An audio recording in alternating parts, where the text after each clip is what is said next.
guys! Welcome back to my YouTube channel. My name is Rin, and for today's video, we are going to be testing out this Izzy Makeup Fixing Powder. For your information lang, if bago ka dito sa channel and hindi mo pa alam, I have oily to combination skin na medyo acne prone and textured. So if you guys want to know how this performs on oily skin, then please keep on watching.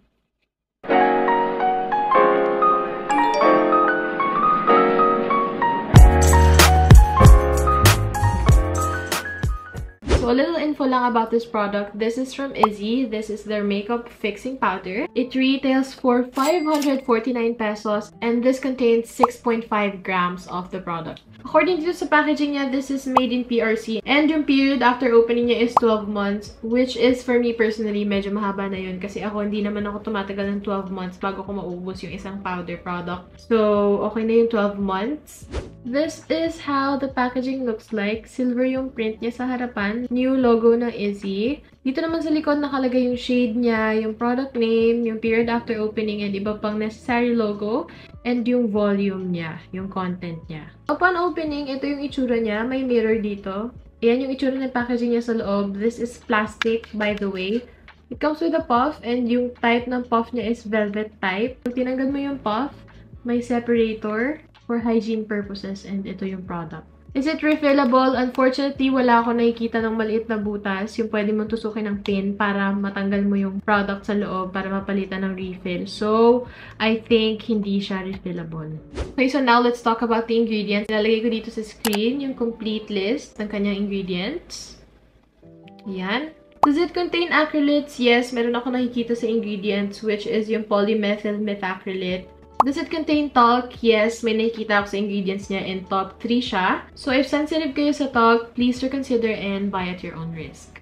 Para sa ating mga sensitive skin girlies, does it contain artificial fragrance? Looking at the ingredients list, parang wala naman. So yes, wala naman. Confirm din natin, amoyin natin yung mismong product kung anong amoy niya. Okay, so wala siyang amoy. Amoy lang siyang cosmetic. Amoy siya ng powder makeup. Wala naman ako naamoy sa kanyang iba, so ibig sabihin wala siyang fragrance and that's good. Okay, so tinitignan ko yung pagkapino ng powder and it reminds me of my favorite translucent powder from Cathy Doll. Sobrang pino niya, as in little to no fallouts. Di ko alam kung makikita niyo sa camera, pero ayan siya. Wala siya masyadong fallouts.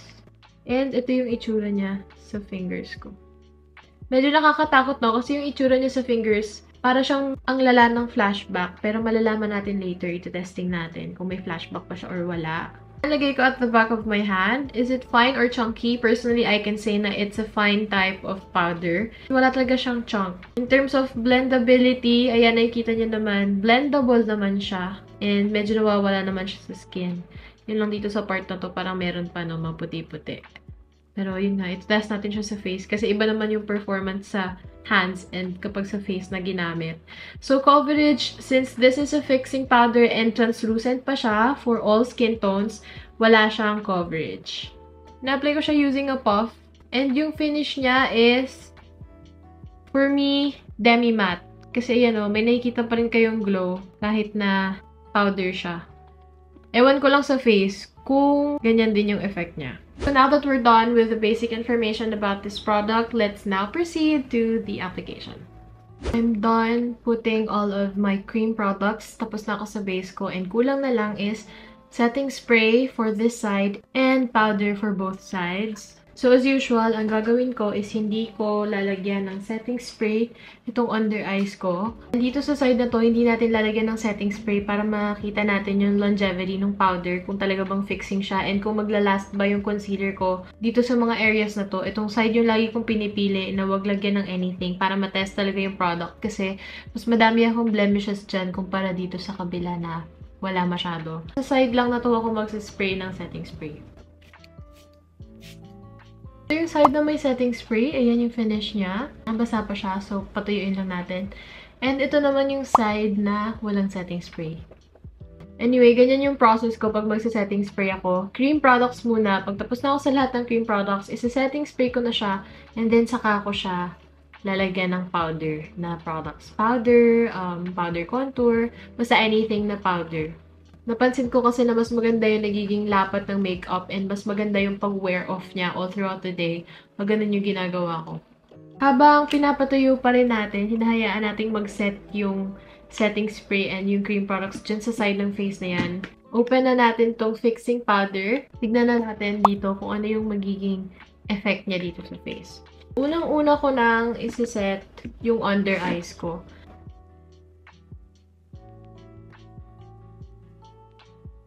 Okay, so nakikita ko upon application, fine naman yung powder niya so far. Yan, nakikita niyo sa side ng nose ko may konting shine. So, iset natin yan. Nothing so surprising kasi yan naman talaga yung role ng powder. Talagang na-mattify niya naman talaga yung skin. Pinapakiramdaman ko yung skin ko ngayon. Hindi siya heavy. Doesn't feel like anything is on my face. Binamarket to ng Izzy na okay daw for touch-ups. So, titignan din natin yan later. And, madami nagsasabi na maganda daw yung oil control nito. So, tignan din natin yan later as an oily skin girly. So, for now, proceed tayo dito sa noo ko. Ayan yung noo ko. Hindi pa na nasa-set. I-set na natin. So, ayan siya. This is the side without powder. And this is the side with powder. Again, usual effect naman ng powder na ma-blur out nila yung pores and ma-mattify yung face. So, for now, nothing really special. It's just that my observation is, ayun nga, hindi siya heavy sa mukha. As in, parang walang nakalagay. So, ngayon, bago tayo mag-proceed na i-powder itong other half ng ating face, maggagawa muna ako ng flashback test para tingnan natin kung may flashback ba siya, kung may kinaibahan ba siya, bukod sa sheen na nakikita natin sa side na to. Okay, so I'm gonna be using my phone.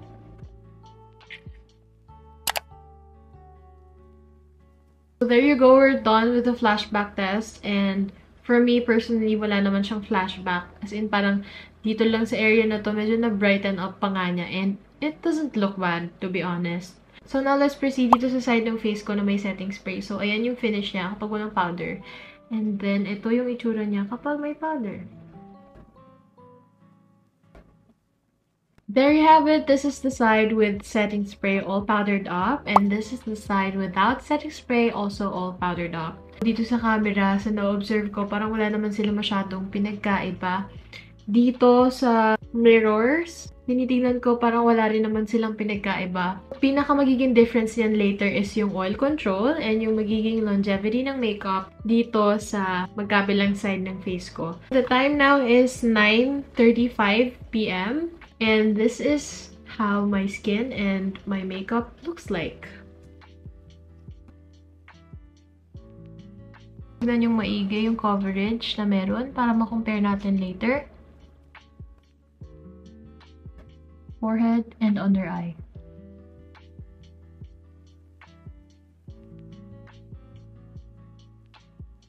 Okay, so yan lang naman so far. Balikan ko kayo later after 3 hours. Hey guys, time check. It's currently 12:34 a.m. 3 hours na yung nakalipas and this is how my skin and my makeup looks like. Honestly, tinitignan ko dito sa personal. So far, so good. After 3 hours, yan lang yung oil na na-produce ng face ko. Ito yung side na may setting spray. Yan. And ito yung side na walang setting spray.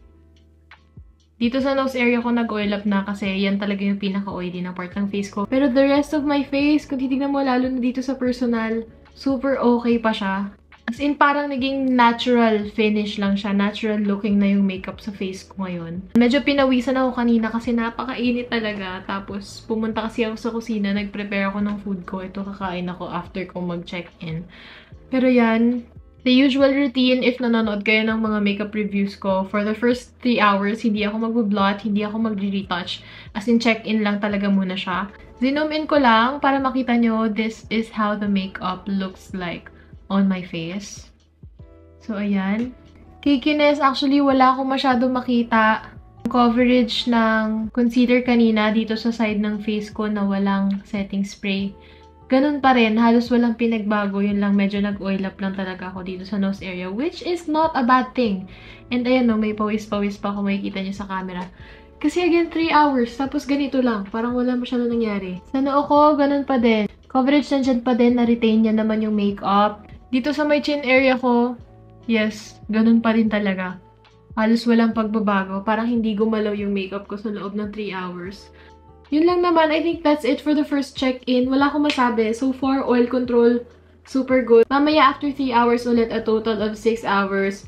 Tignan natin kung totoo ba yung kiniklaim nila na this is retouch friendly. Kasi yun yung mga napapanood ko sa ibang reviews na super okay na itong powder na to for retouch. By the way pala, nag-add ako ng konting bronzer dito sa sides ng face ko. Kasi yun lang yung napansin ko sa powder na to. Wala siyang flashback. Pero medyo puti siyang tignan sa face ko. Parang medyo hindi siya pumapantay sa neck ko. So nag-add lang ako ng konting warmth sa side ng face ko para mukhang natural pa rin siyang tingnan. Like, nagbe-blend in siya sa neck ko. So, yun lang naman. So far, yun lang naman yung ginawa ko kanina. Yan. Balikan ko ulit kayo later after 3 hours. Time check. It's 3:46 a.m. And this is how my face is looking like. Super insane. As in, hininaan ko na yung aircon ko, yung fan ko, yung pinakamahina na para mag-oil up ako kasi tinetest nga natin yung oil control niya. And ito yung tsura ng face ko. After 6 hours. Girl, hindi sila nagloloko nung sinabi nila na super ganda ng oil control nito. Tignan nyo, halos walang pinagkaiba. Ito yung side na walang setting spray. Yan yung oiliness ng nose ko. Ito yung side na may setting spray.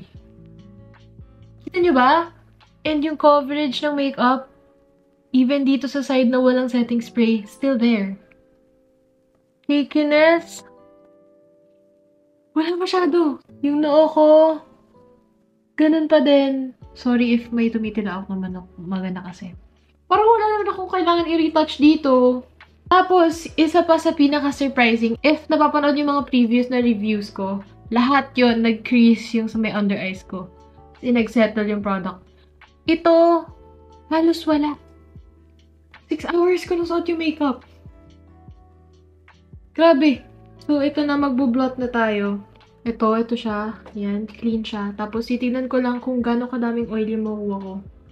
Sure naman ako magta-transfer. Kasi nga, kahit anong makeup, when mixed with oil, talaga magta-transfer siya. Pero, ang tanong, gano'ng kadaming oil yung makuha natin and matatanggal ba siya? Ayan ang sagot. Hindi natanggal yung makeup. Oh, matte na siya ulit! And ito lang yung transfer na nakuha ko. Sobrang minimal. Okay, so dito tayo sa ilong na to, yung walang setting spray. Tignan natin kung matatanggal yung makeup ko dyan. Di ko tinatap, as in one lang. Moment of truth. So, ito yung side na walang setting spray. Ito yung may setting spray. Parang mas maraming nag-transfer dito sa walang setting spray, pero okay lang yan. Kasi, kung titignan mo closely, parang hindi rin gumalaw yung makeup. Ang ganda! Di ako exaggerated mag-react, guys, ah. As in, ayan, tignan nyo yung noo ko, ah. Ayan yung texture niya, ayan yung situation niya. So, try natin yung i-blot.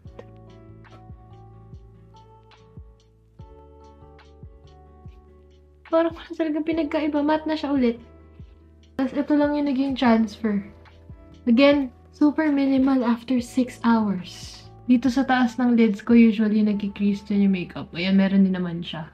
Nag-settle din naman sa lines. Pero hindi super, like... So, let's proceed to retouching. And dahil wala na yung oil sa mukha ko, pwede na natin i-blend with brush. Pero honestly, tinitignan ko dito sa personal. Parang wala namang kailangan i-blend kasi wala namang gumalaw. Pinagpawisan ako, nag-oil up ako. Wala namang gumalaw. Pero sige, for the sake na matesting natin if touch-up friendly nga ba siya, de-blend natin. Ito muna sa side na walang setting spray. Tignan nyo kung mabubura ba yung makeup sa nose ko. Pero malakas kutob ko na hindi eh.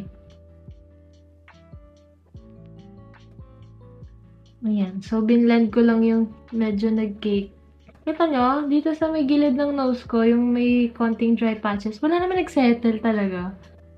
Hindi natanggal yung makeup at all. So, dito tayo sa side na may setting spray. So, blend ko lang din.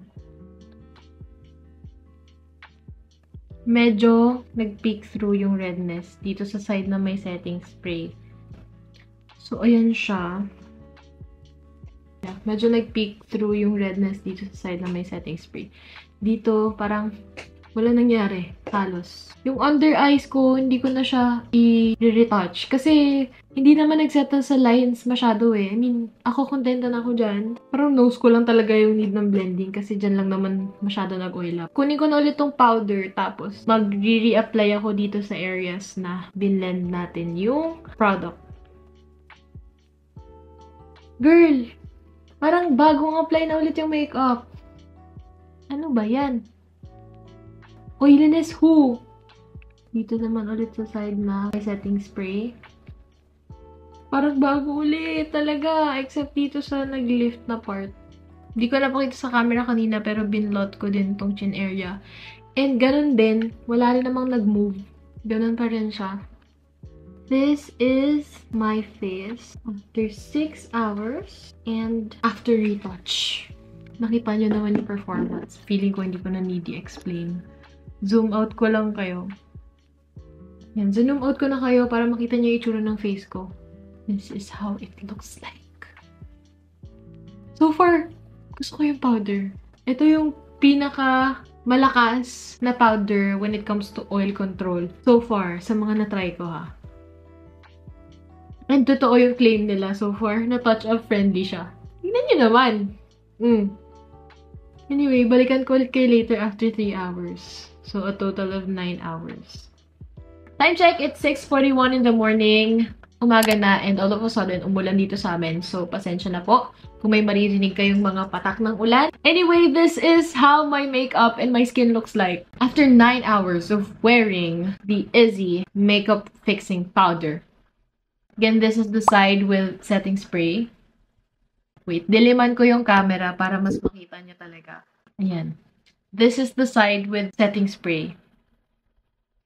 Nag-retouch tayo kanina nung pang 6th hour. Hello? Need I say more? Coverage, di niya natanggal. Still there. Oiliness, who? Wala akong makitang oil. I mean, gets naman, nag-blot tayo kanina nung pang 6th hour. Pero kasi 3 hours na ulit yung nakalipas and yun nga, in total, 9 hours nang nasa mukha ko itong makeup na to. So, under eyes ko, hindi siya masyado nag-crease talaga, hindi nag-settle sa lines. Ayan yung situation ng noo ko, hindi siya nag-cake. I mean, definitely dito sa personal, mahalata mong may makeup ka sa mukha. Pero, girl, for 9 hours, this is not bad at all. Wala rin nag-settle sa smile lines. Ayan, nakikita naman. Hindi ko na kailangan mag-retouch, as in. I think the makeup speaks for itself. So, parang wala na akong kailangan sabihin. Bala na kayo umusga. So, proceed na tayo sa claims nitong makeup fixing powder. Retouch friendly. Yes na yes. Very good oil control. Super yes na yes, guys. As you can see, ayan. Again, the makeup speaks for itself. Yun lang, points to consider again. Although wala siyang flashback kasi for all skin tone siya. So, universal yung shade niya. Medyo puti yung register niya sa face ko. So, if hindi nyo bet yung ganong finish sa makeup, then consider putting bronzer kasi yun lang naman na-solve na yung problem ko kanina na mukhang flat yung mukha ko. And another point to consider is yung pagkakaroon niya ng tag sa ingredients list. So, if sensitive kayo doon, be sure to watch out for that. Other than that, wala na akong masabi. As in, I'm lost for words. Ang tanong ng lahat, is it worth it for $549? I'd say yes. Super duper worth it. Guys, I'm not paid to do this. I bought this with my own money. This is not in any way sponsored. I'm so amazed right now.